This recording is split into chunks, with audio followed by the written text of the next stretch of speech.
रातों रात करोड़पति बनने के ख्वाब चकनाचूर। थाना सिटी पुलिस बखर ने जुआरियों के रंग में भंग डाल दी। 2 मुलजमान गिरफ्तार, 1 फरार, मुकदमा दर्ज। मुखबर की इत्तला पर सब इंस्पेक्टर शफाउल्लाह, सिक्योरिटी इंचार्ज थाना सिटी मोहम्मद हसनैन खान लश्करानी, मुदस्सर हसन, मोहम्मद इरशाद, रशीद काशिफ ने टिब्बा मोहब्बत शाह पर सरेआम पर्ची जुआ इनामी लॉटरी के जरिए सादा लोगों को करोड़पति बनने के ख्वाब दिखाने वाले मुलजमान को धर लिया और पर्ची जुआ के आलात, लैपटॉप समेत दाव पर लगी रकम 3,82,480 रुपए, 9 अदद मोबाइल फोन बरामद किए। एसएचओ थाना सिटी बकर इखलास खान का कहना था कि डीपीओ बकर शहजाद रफीक अवान के अहकामात की रोशनी में जुराइम पेश अफराद के खिलाफ कार्रवाइयां तेज कर दी हैं। शहर में गैर कानूनी सरगर्मियों के खिलाफ क्रैकडाउन जारी रहेगा और किसी को भी कानून को हाथ में लेने की इजाजत नहीं दी जाएगी।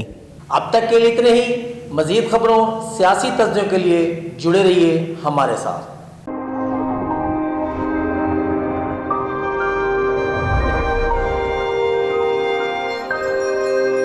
अपना बकर, क्योंकि ये अपना है।